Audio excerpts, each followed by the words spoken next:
people fear BMW. They hear phrases like timing chains, cooling lines, plastic fantastic, turbochargers. But nothing could be further from the truth with some of the modern day BMWs. There was a time when they had some real junk. I'm going to share my overall experience of some of the most popular SUVs in the BMW lineup, and specifically those SUVs that I would personally own. Let's get into it now. Life's too short to drive boring cars. The first thing I want to bring to mind is BMWs in general don't have a whole lot of transmission issues. Some of the rare ones that have manuals, those last. Some of the ACEN transmissions you'll find in the X1s and the X2s, they're pretty reliable too. Japanese transmission tucked away in a German car. Can't go wrong there. And as well as ZF 8-speed, you're finding in almost every single model today, one of the most legendary bulletproof transmissions. That being said, some of these, of course, now there's some X-Drive issues. There's the latest recall of some late model BMWs that have had some troubles. Transfer case issues that have potentially led some customers with expensive repairs just outside of warranty. Those are under recall. Definitely do your homework on those vehicles and the specific models you're looking at. But looking around, I've never been a fan of the X1s. The older X1s, you can get a 35 first generation with the inline 6. They weren't the most reliable. You get the N55. I didn't love the looks of them. It's a vehicle that just never really resonated. I like the X2s. The X2 is essentially an X1, but it's a shrunken. It's lower profile. It looks more sporty.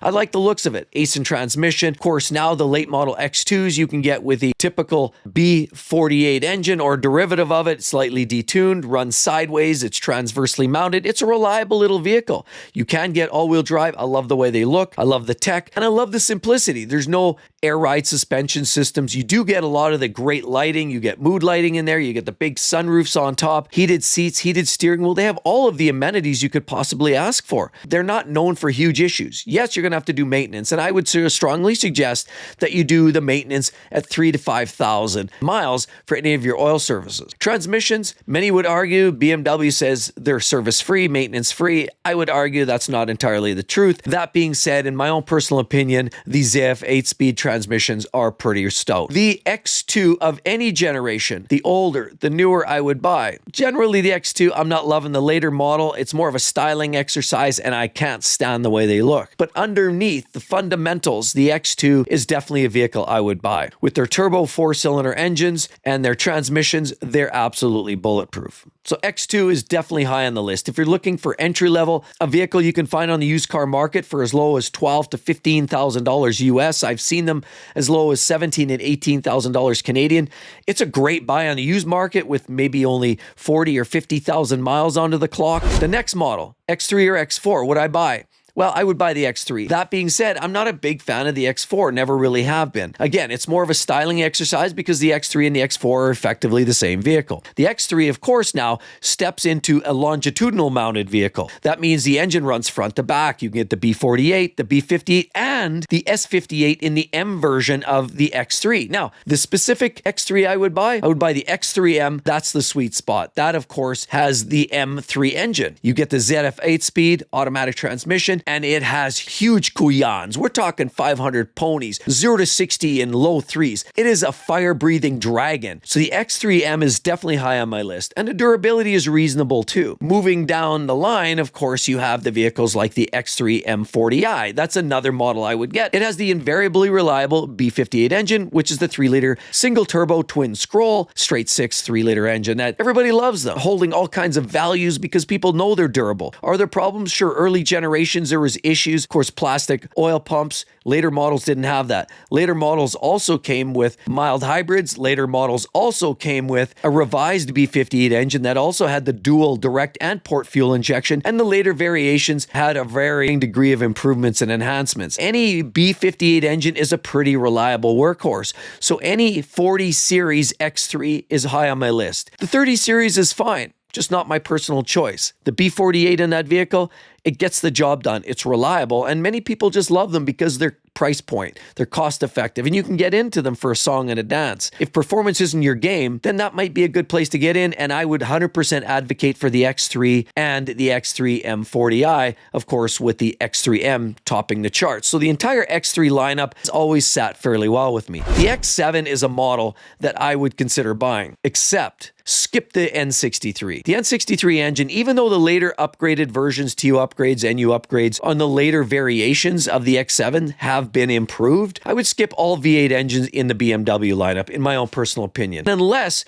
performance is your number one sole objective. That being said, at X7, I would stick with the M40. It's not huge power, but with just under 400 horsepower, it's a big, large and in charge SUV. I love them. They look great. You have 3 rows. That whole issue with the transfer case is something to look into. I know somebody recently who just bought an X7, and then all of a sudden, lo and behold, they were stuck dealing with some controversy, and the dealer that didn't want to pick up the tab on an outstanding pre-existing issue with the transfer case. Now, typical issues, the B58 oil filter housing issues. Of course, you can get leaks there, both coolant and oil issues, as well water pumps, which now are mechanical, but they can leak. They're a little simpler than the older engines. Oil pumps, timing chains. Sadly, the timing chains on the firewall side, not sure why they did that, but those are things to be thinking about. You're good for typically 70, 80, 90, 100,000 miles before anything major. And at that point, might be water pumps. You might have to change the odd cooling line, but that's typically what you're going to expect from your classic X7.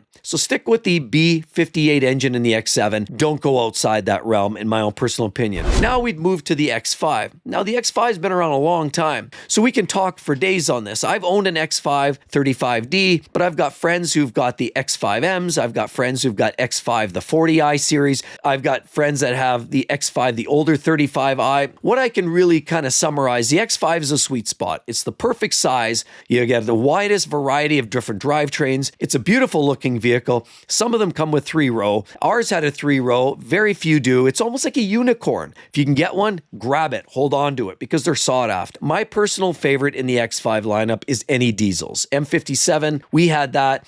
Absolutely a gem. The diesel engines, sure, you had swirl flap issues. You had potential fuel injectors, which run a couple grand a piece. We had one that we had to replace. There was a concern that the firing board was an issue because you can get water coming off the bulkhead, dripping right onto the board, and it can short out the board. We were lucky we didn't have that issue. We did have a fuel injector issue. You have to think as well about the EGR, exhaust gas recirculation. They plug right off with carbon. They need frequent cleansing, as well as the DPF, the diesel particulate filter, is well known to be clogged. And a lot of people just do a full delete. As a matter of fact, our diesel, when we sold it, it had about 240,000 kilometers. And the guy who was buying it was planning to do 100% full delete on it. Of course, you now all of a sudden get the diesel smoke and exhaust, but it's going to run for hundreds of thousands of miles. It's a reliable engine. And I truly believe that flat torque curve, the strong torque curve, our diesel engine was good to minus 30, minus 35 degrees. As long as you had a solid battery, that was the only caveat. Ours had the 6-speed automatic, also a workhorse, and truly, the diesel BMW X5s are the number one hotspot. Second to that, the later generation, I would skip the 35. That has the N55, still a mediocre drivetrain. Skip all the way forward.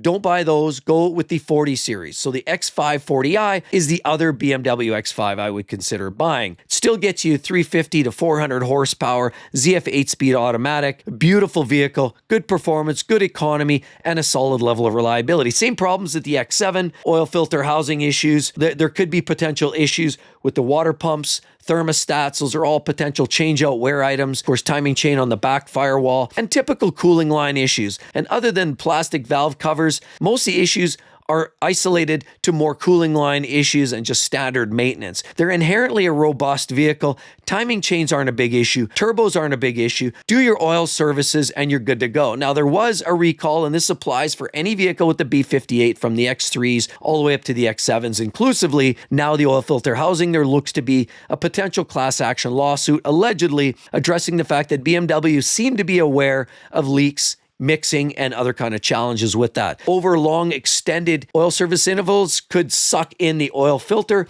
and create other problems. Some of those oil filter housings would crack, mix oil and coolant. You have milk in the oil and vice versa. It was just a bad scene. But that was rare. Do frequent oil services and that less of an issue. Remember, the B58 had improved technology, better fueling, better fuel pump. You didn't have those garbage piezo injectors from the N54. It also had heat encapsulation, which meant high and low swings, external internal temps sort of stayed together because it managed to keep that modular engine design temperature all at bay. So it had less of an impact on cooling lines and wiring and plastics under the hood. So that's why the B58 is much more robust. Yes, they have 2 cooling tanks. Yes, there is a propensity for consuming some coolant. Keep an eye on that.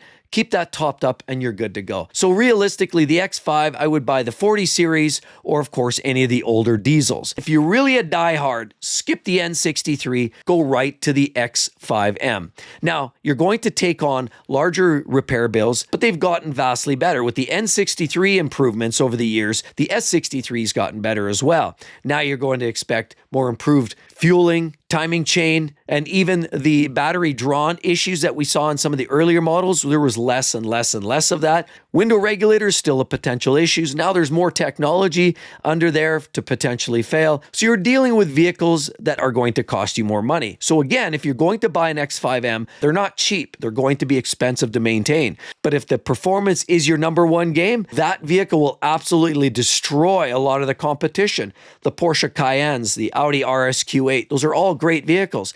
But guess what? BMW X5M, brutally fast. So if that's your game, which for me it is, I would strongly consider an X5M, but for me, largely I'm sticking with the diesel or the 40 series of the X5. Do you have any preferences? Those are the BMW SUVs that I would buy and probably the only ones I would buy. With all of that said, be sure to check out those. Those are the vehicles I would strongly consider buying, and those right there. I can't believe if you're needing a truck for a second vehicle, yeah, those are the only small trucks you should even consider buying. The rest are trash. Hope to see each and every one here real soon, everybody. See you then. Bye-bye.